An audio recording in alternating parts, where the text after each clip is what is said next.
Maintenant, je vais vous parler de deux types de plans de la dissertation. Une dissertation littéraire sur œuvre et son parcours au baccalauréat de français. Voilà, je vais vous parler de deux types de plans. Avant cela, je vais d'abord vous rappeler l'importance de choisir pendant la première heure de l'épreuve le plan adapté adapté au sujet donné. Vous avez beaucoup de connaissances sur une œuvre, c'est sûr. Maintenant, vous devez répondre, démontrer, argumenter, illustrer pour répondre au sujet que vous avez sous les yeux. Voilà, le premier type de plan, c'est le plan thématique. Ce plan ne contient pas de thèse. Qu'est-ce que vous devez faire? Vous devez explorer, c'est-à-dire argumenter, démontrer et illustrer avec des passages précis et des citations précises de l'œuvre et de son parcours pour répondre au sujet donné. Donc, c'est le plan thématique. Les connecteurs logiques propres au plan thématique sont, tout d'abord, et ça dès votre introduction, quand vous annoncez le plan de votre introduction, vous commencez dans un premier temps où tout d'abord, nous allons montrer un aspect, un thème du sujet. Ensuite, deuxième connecteur logique, que vous allez utiliser dans votre deuxième grande partie, dans votre deuxième axe. Ensuite, nous verrons telle chose. Troisième et dernier connecteur logique. Enfin, nous mettrons en exergue tel autre aspect du sujet. Tout cela, ça se trouve dans vos cours. Les thèmes de l'œuvre sont très importants. Les caractéristiques de l'œuvre.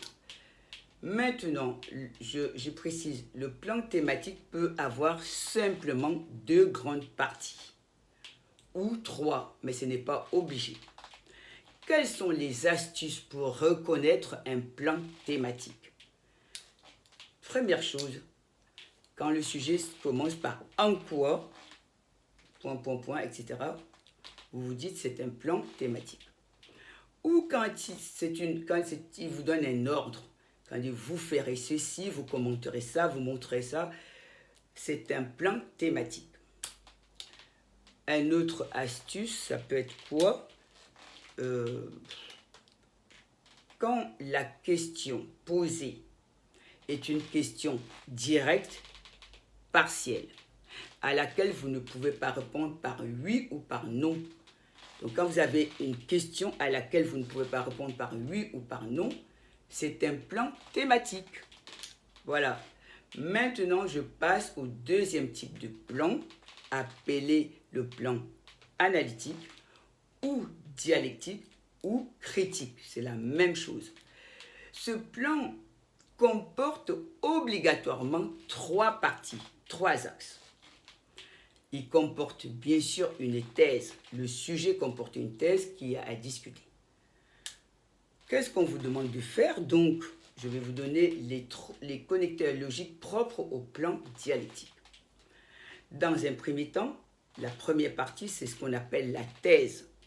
Donc, vous allez aller dans le même sens que ce que dit le sujet, le critique littéraire, la citation en tout cas. Le premier connecteur logique, c'est certes, et à annoncer dès votre introduction. Vous commencez dans un premier temps, nous montrerons effectivement, que oui. Donc certes, oui, effectivement. Ça c'est le premier axe. Deuxième axe, toujours déjà dès l'introduction, nous nuancerons dans la deuxième partie de notre travail, nous nuancerons donc en utilisant dans le développement mais, ou cependant, ou néanmoins. Troisième connecteur logique, et donc cette partie, ça s'appelle l'antithèse. Voilà, l'antithèse. Donc vous avez la synthèse, l'antithèse, et on termine par la synthèse. La synthèse, c'est... Donc, je reprends. Dans la thèse, vous allez dans le même sens que le sujet. Dans l'antithèse, vous nuancez en montrant toujours, vous devez puiser tout ça dans vos cours, un autre thème, un autre aspect du sujet. Et pour terminer, vous utilisez finalement ou au fond, c'est la troisième partie qu'on appelle la synthèse, pour trouver un thème qui englobe les deux, un thème qui englobe la thèse et l'antithèse. Voilà. Et à l'intérieur de votre développement, vous allez utiliser d'autres connecteurs logiques comme en outre, de plus, par ailleurs, de surcroît, d'une part, d'autre part. Je vous rappelle qu'une dissertation est une démonstration.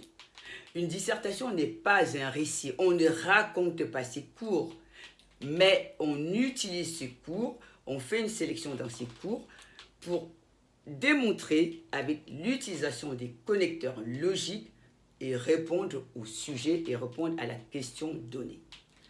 Voilà, si vous avez des questions à me poser, vous pouvez soit m'envoyer un texto, un mail ou m'appeler. Voilà. Bon courage encore à vous tous, les élèves qui passent le bac de français bientôt. Au revoir.